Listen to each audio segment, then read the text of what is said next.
open ako about the shift. I'm open to listen to what kind of what form of federalism is being introduced.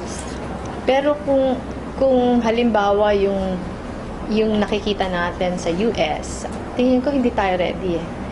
Kasi if you look at yung income ng mga localities, ilan lang ba? Parang of the regions, ang kaya lang tumayo na mag-isa is NCR, Region 4A, and Region 3.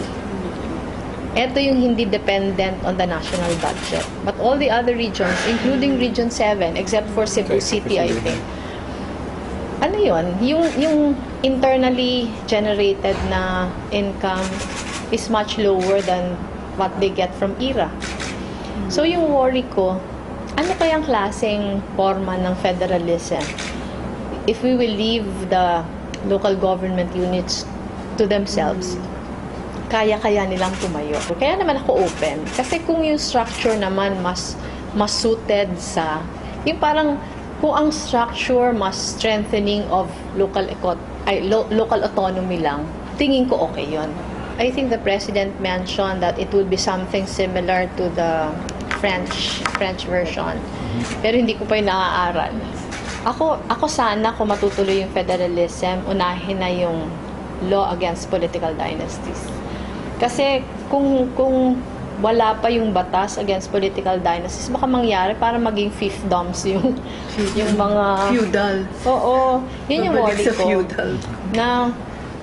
Na sana before that maipasa na yung law against political dynasties.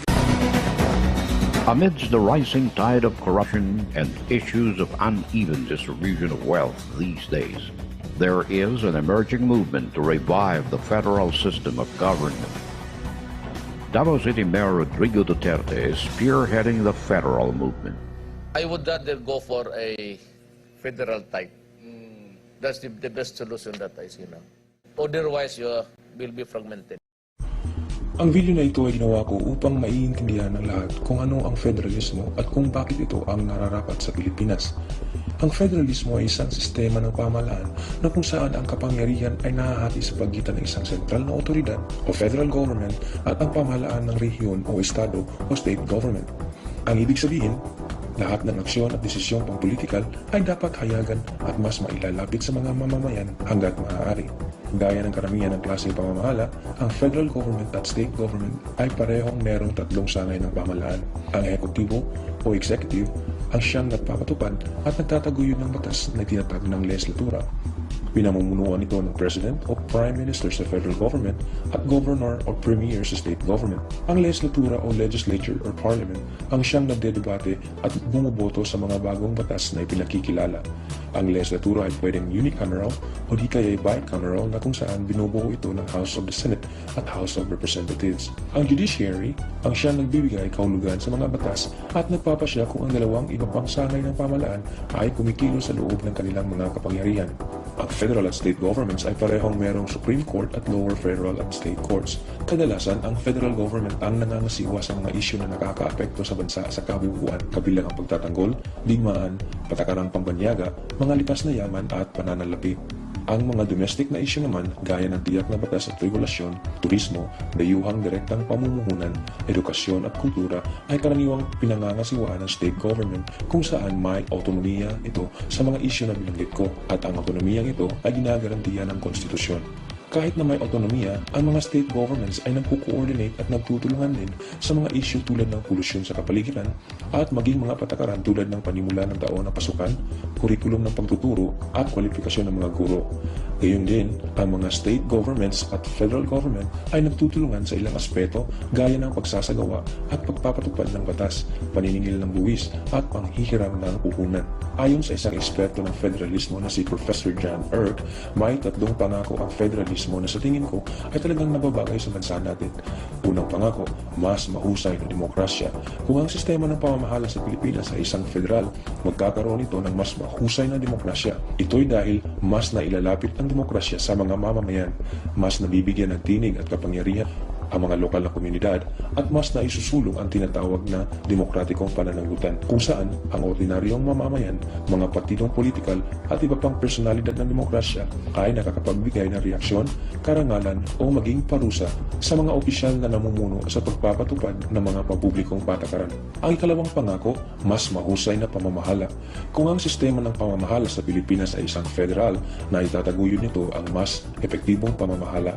Ayon nga sa United Nations, ang mahusay na pamamahala ay may 8 natatanging katangian.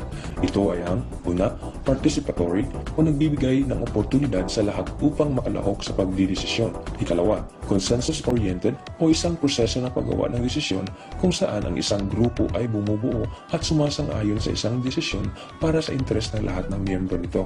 Ikatatlo, accountable o ang pagbibigay ng sapat na katwiran sa mga aksyon at desisyon.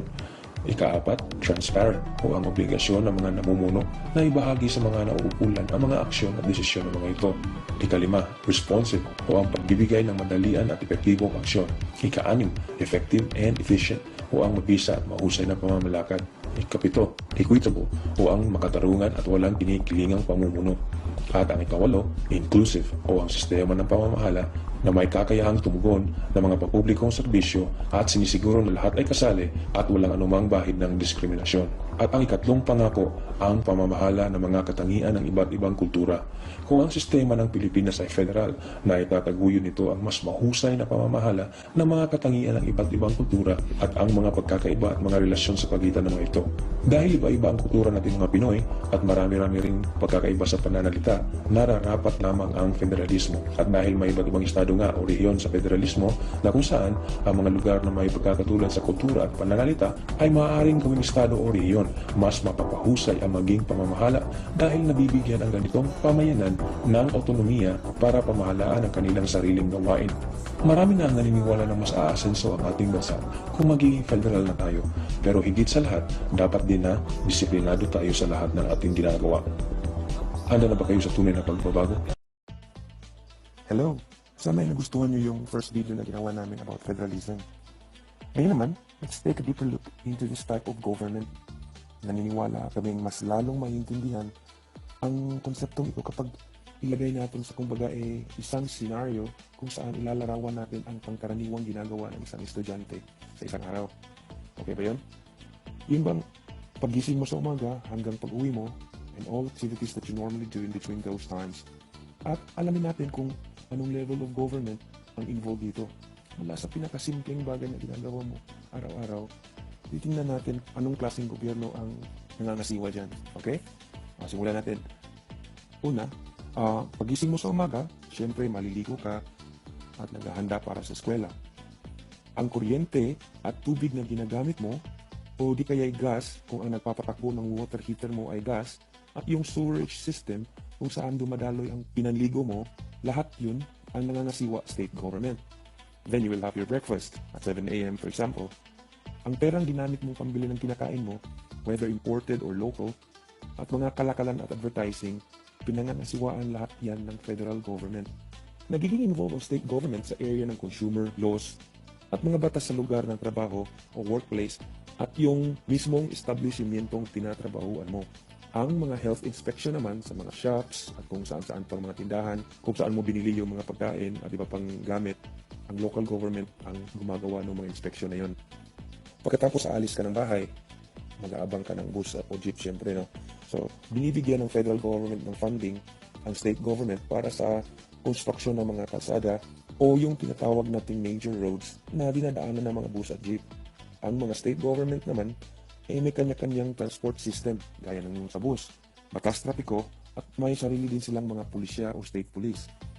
Ang mga state government din ay nagpo-provide ng traffic lights, road signs, at sila rin yung nagko-kolekta ng road taxes. Ang local government naman ang nagpo-provide ng mga local roads, street signs at mga bus stops. Pagpunta mo ng school, ang federal government ay nagbibigay ng funding sa edukasyon mo, halimbawa Study Now Pay Later program ng gobyerno, at saka yung budget sa mga state universities, ang nagpo-provide nun ang federal government. Ang state government ang nangangasiwa sa larangan ng edukasyon, pati sa subject curriculum, at pati sa mga qualifications ng mga teachers. Ang local government ang namamahala sa local kindergartens and preschools.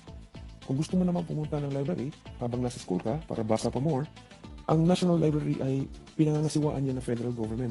At syempre, ang state government ang nangangasiwa sa state libraries at school libraries. Ang local government naman ang namamahala sa mga local libraries gaya ng city and municipal libraries na tinutulungan din ng state government sa pamamagitan ng pagbibigay ng mga subsidies sa mga local councils. At kung gusto mo ng work-life balance, kasi nga sabi all work and no play makes you a dull individual, gusto mo ng sports, ang federal government ay involved sa National Institute of Sport at saka sa iba't ibang national sport bodies. For example, sa Australia, marami silang national sport bodies gaya ng Tennis Australia, Badminton Australia, Athletics Australia, Volleyball Australia, Swimming Australia, at marami pang iba. Ang state government naman involved sa state sports centers. Sila yung nagbibigay ng funding sa mga local councils at namamahala rin sa safety, health, and education. Ang local government, sila yung nagpo-provide ng mga local sports field at mga playgrounds. Well, kung gusto mo namang mag-FB, tumawag sa telepono, mag-Twitter, o gumamit ng iba pang social media during the day, pinangangasiwaan ng federal government ang telephone services. During the day, sometimes gusto mong manood ng TV. Yung mga pinapanood mong mga teleserye at iba pang mga shows, may mga classifications yung dinadaanan at kinaklasify itong mga shows na to gamit ang tinatawag nating broadcasting laws na pinangangasiwaan ng federal government. Kung may sakit ka at kung gusto mong pumunta sa doktor, yung Medicare na ginagamit mo o di kaya yung PhilHealth, federal government ang mamamahala dyan. Aside from that, nagbibigay din ng funding ang federal government sa mga state governments sa larangan ng kalusugan. Ang state government ang nagpo-provide ng mga hospital at ambulance services. Samantalang ang local government naman ang nagbibigay ng mga community services gaya ng pagbibigay ng mga bakuna at iba pa. Kung minsan mapapansin mong pumupunta yung mga health officers ng City Health Office para mag-extend ng tinatawag nating serbisyong pangkalusugan. Pagkatapos ng eskwela, gusto mong, pasyal-pasyal muna, punta ng malls, o punta sa mga parks o resorts. Ang mga batas ng mga pagpaplano ng mga pasilidad na ito, yung mga malls, kung saan ilalagay yung parks o resorts, ang nangangasiwa dyan ay state government. Ang local government pumapasok kasi sila yung namamahala sa mga local building controls gaya ng mga permits at fees. Ang local governments din ang namamahala sa mga projects gaya ng pagko-construct ng mga local transport terminals, footpaths, bike paths, parking areas at marami pang iba. Pag uwi mo ng bahay, schedule ba ng basura ngayon sa lugar mo? Well, ang federal government ang nangangasiwa sa paggawa ng mga national environmental policies at framework legislations at ang mga ito ay naaayon din sa mga international treaties. Samantalang ang state government ang namamahala sa waste disposal at landfill provisions at pollution controls. Ang local government pumapasok kasi sila yung responsable sa garbage collection at mga local environmental regulations. So yun yung isang buong araw ng karaniwang mga aktibidades na ginagawa ng isang estudyante. At sa pamamagitan yan, na-analyze natin kung anong klaseng gobyerno ang pumapasok o nagiging involved sa pagtakbo ng buhay ng isang estudyante. So sana ay mas nakakatulong pa itong ginawa nating diskusyon about sa federalism.